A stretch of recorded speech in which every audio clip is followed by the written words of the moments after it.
Dan Kolko, and Bo Porter. And Bo, good to be home. Quick 4-game homestand. Been a bit of a weird schedule lately. Going home for a few, then on the road for a few, but a wraparound homestand here for 4 against the Marlins over Memorial Day weekend, and good day to get a win and get things going on a positive track. Yes, we definitely want to get things going on a positive track. I'll tell you what, obviously things did not go well in New York, but I can give you one takeaway that we probably could take from New York. When you think about the Mets being swept by the Marlins and arriving at home in the midst of a lot of chaos, and you see what they were able to do to right the ship and actually turn around and sweep us. Yeah. So we can actually take a page out of the Mets book and actually come here and play good baseball against the Marlins. With as things starting as rockily as they have to begin the season, there have been a lot of questions about people's job security, about the roster, about all sorts of things. Questions about Davey Martinez. Earlier on today, Mike Rizzo held court on the field with reporters discussing a variety of things with this Nationals team through the first third of the season, including the status of its manager. We're not making any decisions, like I said, with a third of the season gone, and we've got a lot of season left. Davey's not happy with what's going on. Nobody's happy with what's going on. The fan base, the ownership, and myself, and so things got to get better. We got to play better baseball. Well, there's plenty of blame to go around. We're playing poorly.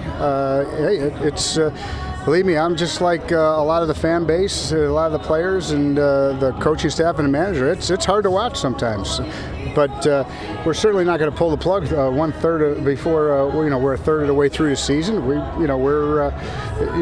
a big league club. We've got a talented big league roster, and we've got to play better baseball. That's it. We're fairly spoiled in that clubhouse. We've won a lot of games for a lot of years, and we're used to winning. And it's not happening right now. But we're certainly not going to pull the plug on the season less than a third into it. You have to have a plan in place for all contingencies, and like I said, we're fairly spoiled here. Where we've had winning records. We've been in first place for a lot of this last 7 years.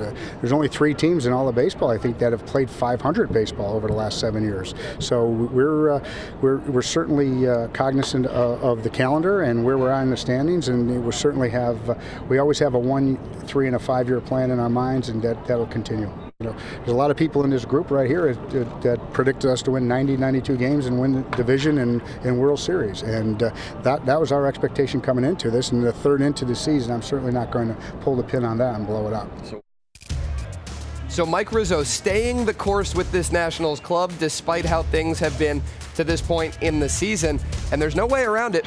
Things did not go well up in New York the last 4 days. Mets sweep the 4-game series, outscore the Nationals by 10 runs in those 4 games, a lot of that damage coming late. And there you see the most important stat of all at the very bottom.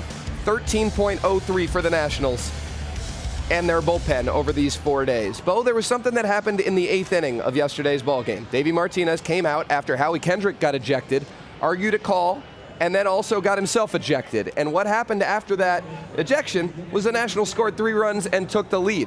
So we'll ask you, a former Major League manager, what impact can this type of a move by a manager have to motivate a team, to get a team fired up?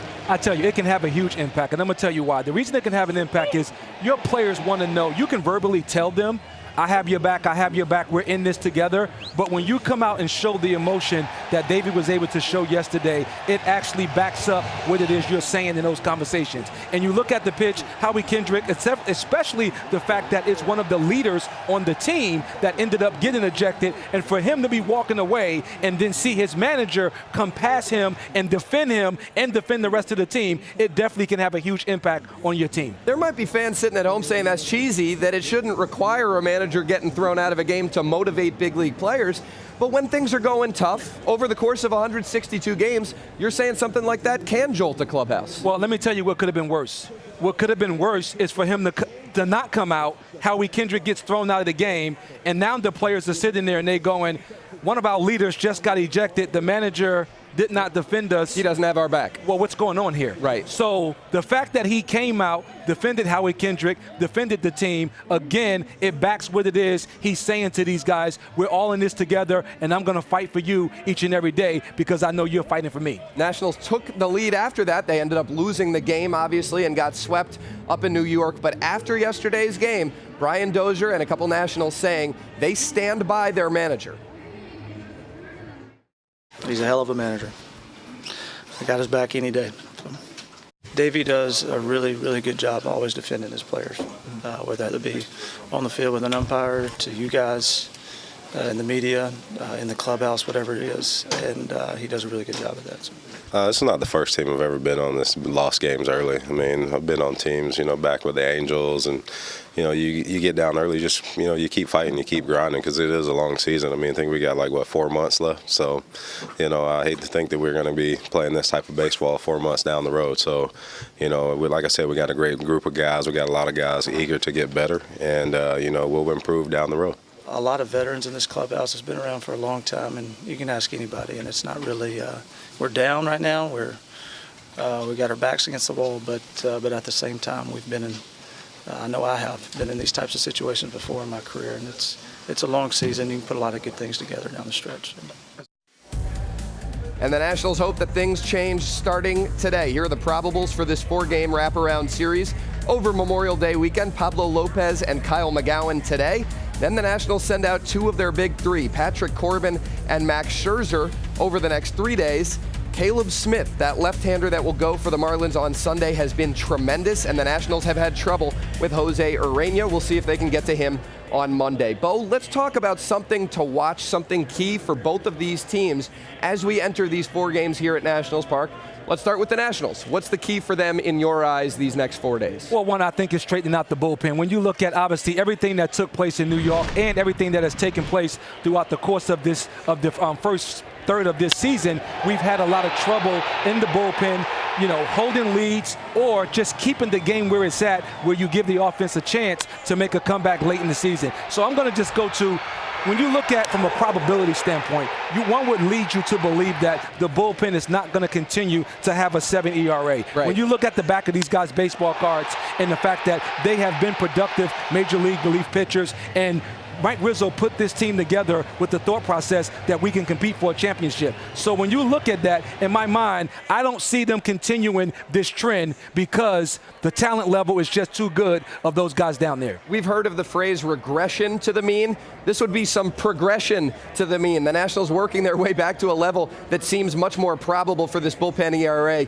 than where it is right now.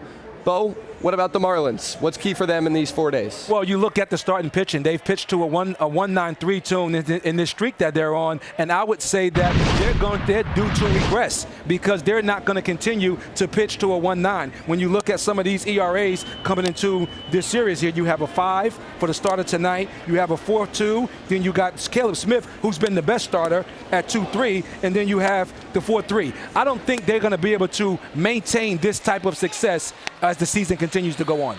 This rotation has led this Marlins team. There's no doubt about it.